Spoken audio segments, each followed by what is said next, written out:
Hi రాశి, hello Tejaswi, ఎలా? చాలా బాగున్నాను. అండ్ మీ క్యూట్నెస్ మాత్రం ఎన్నిసార్లు కలిసినా ఒక స్మైల్తో అలా పడేస్తారు అందరినీ. అండ్ చాలా రోజుల నుంచి ఎక్కడికి వెళ్ళినా మీకు ఈ క్వశ్చనే వెంటాడుతుంది కదా. ఫైనల్గా మీకు అదొక ఏమంటారు, కొంచెం ప్రశాంతంగా అవును రిలీజ్ అయిపోతుంది. ఫిల్మ్ రిలీజ్ అవుతుంది, మీరు థియేటర్కి వెళ్ళి చూడండి.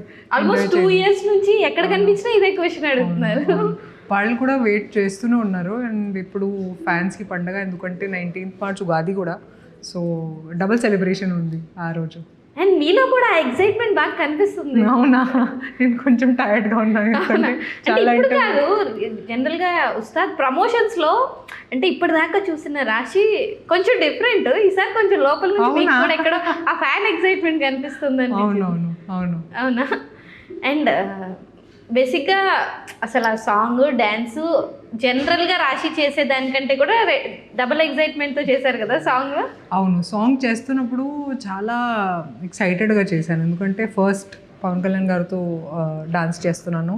ఆ తర్వాత ప్రతిసారి ఆయన డాన్స్ చేస్తే మనం కూడా యూనో ఎనర్జీ పెరిగిపోతుంది సెట్స్లో.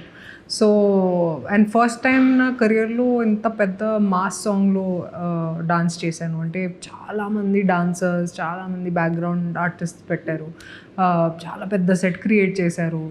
అండ్ కళ్యాణ్ గారు కూడా చాలా చించేశారు. ఓకే, అంటే మీరు ఇంతకు ముందు ఎప్పుడైనా కళ్యాణ్ గారు డాన్స్ చేయడం చూసారా? అవును, లైవ్లో కాదు, లైవ్లో you can only see you on set కదా. So I saw him and he also really enjoys it. అవును. అండ్ మీరు జనరల్గా ఇప్పుడు ఆన్ స్క్రీన్ చూడడం వేరు, ఇట్లా లైవ్లో ఫస్ట్ టైం కలిసినప్పుడు మీ అంటే మీరు నాకు తెలిసి చాలా ఎక్సైట్మెంట్ ఫీల్ అయి ఉంటారు. ఎందుకు నాకు ఇలా అనిపిస్తుంది అంటే, అసలు షూట్ అవ్వకుండానే షూట్ అలా కంప్లీట్ అయింది, మీరు అప్పుడే ఇన్స్టాగ్రామ్లో పోస్ట్ చేసేసారు. సో ఈ మూవీ మీకు చాలా స్పెషల్ అనిపించింది. సో అంటే లైవ్లో ఇలా కలవగానే మీకు లోపల ఎలా అనిపించింది జనరల్? అంటే ఫస్ట్ టైం నేను చాలా నర్వస్ అయ్యాను. ఆయన ఎనర్జీ చాలా ఇన్ఫెక్షియస్గా ఉండింది. అండ్ ఆయన ఆరాలో చాలా పవర్ ఉంది కాబట్టి it wasn't really him as a human being, it was just his energy that made me very nervous. And నేను డైలాగ్స్ కూడా మర్చిపోయాను ఆ రోజు. And I had to calm myself down. It's okay you'll do it. And sir కూడా తక్కువగా మాట్లాడతారు, కానీ he made me feel very comfortable అవును సెట్స్లో. So he made me feel very comfortable. Books గురించి మాట్లాడారు. Okay, he told me what he reads in general. And జనరల్గా నేను ఒక అంటే అబ్జర్వేషన్ లాగా చూశాను. Is always thinking about people. జనాల కోసం చాలా ఎక్కువగా ఆలోచిస్తారు. సో పాలసీస్ గురించి మాట్లాడతారు, ఇది చేయాలి అది చేయాలని.